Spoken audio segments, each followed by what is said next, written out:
Well, I said a few days ago, this was a big week. We came in with a lot of bounce on Monday, and couldn't have been more pleased with the way our Boise game turned out.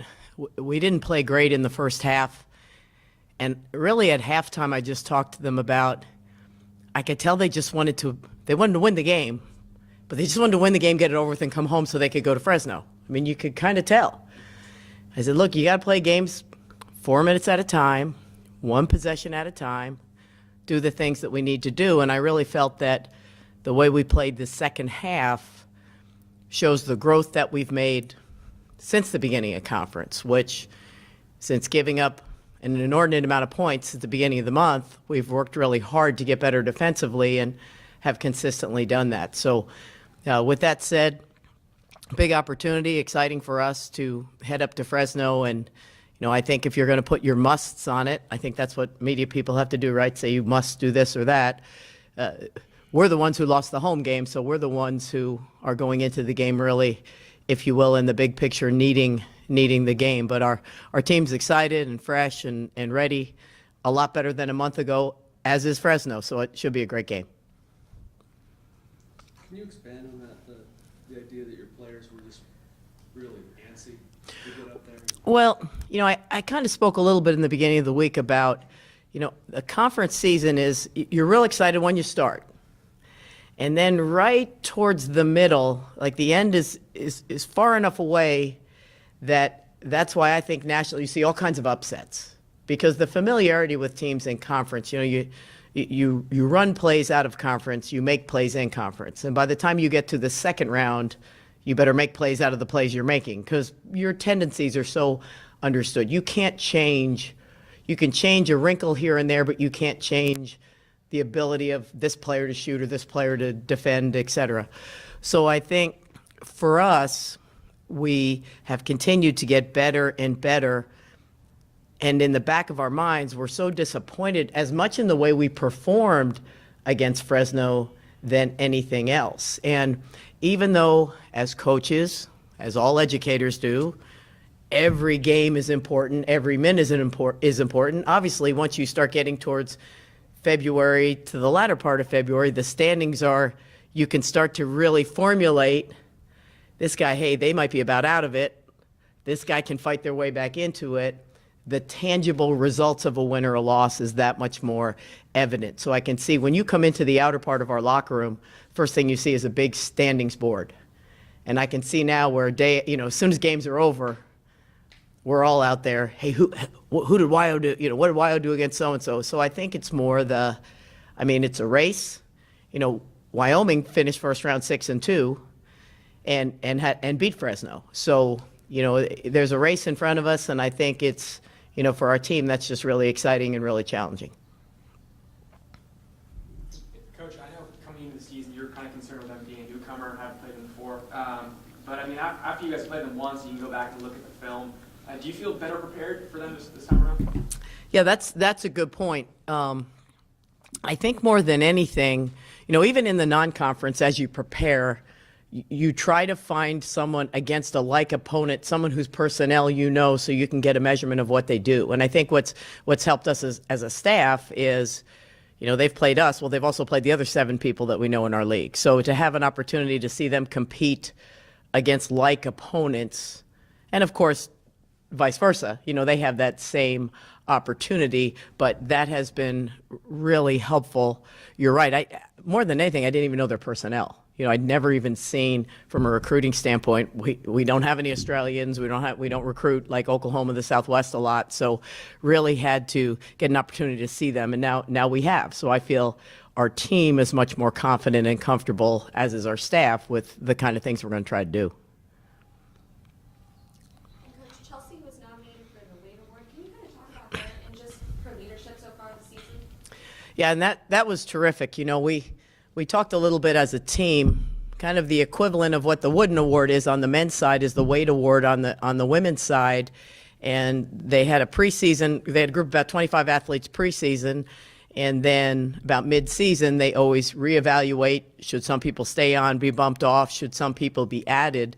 And Chelsea, by virtue of being the only Division I athlete in the country that has had 3 double-doubles in the same year, didn't make it hard for our Western Committee member to fight her way on. But, you hit it right on the head. Her maturity, her approach to every day, as a coach, when your point guard has that kind of consistency and maturity every day, everything else is easy. The hardest thing as a coach is to have a young team or an inconsistent team, a team where you never know how you're going to perform. She's the same way every day. And fortunately for us, that same way is a really high standard of excellence, both from a IQ component. She already has her graduate degree, or her degree, and is in the MBA program, and from a basketball component. So if you can point to every young player on your team and say, follow her, and she's going to work the hardest, it makes a huge difference. Well-deserved and excited for her. I mean, in the early part of January, she carried us. We weren't quite hitting on all cylinders yet. But again, when you have someone, basketball, especially college basketball, is a guard's game. And when you can control tempo the way she can, she's been a huge difference maker. And Coach, this whole thing with the fans leaving a little early from the men's game the other day is kind of turning into a big thing. And I'm kind of curious to get your opinion on that because, at one end of the spectrum, it's a late tip-off, but at the other end, it's a one-possession game. The fans are leaving with a couple minutes left. As a player or as a coach and for your players, is that kind of frustrating? This is what I know. I am hoping that the Marriott in Boise is not going to come after us with a noise ordinance, because my entire team and staff was in the lobby at 3 different TVs, and we about ripped the roof off the sucker when Chase hit that shot, and everybody started getting upset, maybe because they're all Boise people, but we were getting all in trouble, and I was trying to pretend I was an athlete because they were looking for who was in charge when that was occurring. I really don't know what you're referring to. People, I was there, and I have been in a Fresno funnel since, so I'm not sure what you're asking me. Okay, well, a lot of fans left. It was like a one-possession game with a couple of minutes left, and a whole bunch of fans left. And the players... That's big time. That means you've arrived. If you've arrived to that point that people are leaving to get out early, that's, people, you can worry about what you can control. And I say, it is not anyone's obligation to cheer for our teams. And Coach Fisher would be the first one to say that. We appreciate like heck the people who do and choose to do that. And I would venture to say that all those ladies and fellas that were down in this end of the place were probably all over it. I don't think they were worried about getting out of here, were they? So I bet you it was a great environment. Hey, it's your prerogative. We appreciate everybody who brings what they want to bring. They can come to our games and leave early anytime they'd like. I'll just throw that on. If they want to just create a little disturbance, that would be no problem. And Coach, going back to Fresno, I think the last time you guys played, they hit a bunch of threes against you guys. Was that just them getting hot, or your defense something that you need to continue to work on? Or? Well, if you want to check, they're shooting 49% from 3, which is 3rd in the United States of America. So the good news is we're not the only ones that they are hitting threes on. 49% as a team is incredibly impressive, and that's what makes them so good. Wyoming and Fresno by far run the best team offense in the league, the biggest challenge, because everybody on their team has the ability to make the 3. Everybody. So, they have good guards. They have a great backcourt who, in our game, controlled the tempo for 30 of the 40 minutes. That doesn't happen to us too often, and they did. And they set the table for, they have 2 real good ball handling guards that can shoot it, and they have 3 of whom are Australian kids who are all between 6'1" and 6'3", and they can shoot lights out. And to their credit, they've consistently done that. That's why they're 7-1, because they have shot. I mean, most games you see them play, if they're close games, other teams have more field goals. Like we had more field goals. We had 19 offensive rebounds. But they're 76% from the free throw line, and they're 49% from 3. So your challenge is to contest their threes. Your challenge is to contain their penetration, so you don't need help to enable that 3 to occur. And that's, they're going to get some threes. You got to kind of contain how they get them, and that'll be the biggest thing that I'm excited to see tomorrow at 5 o'clock. I used to always say to our team, if you can guard Wyo, you can guard.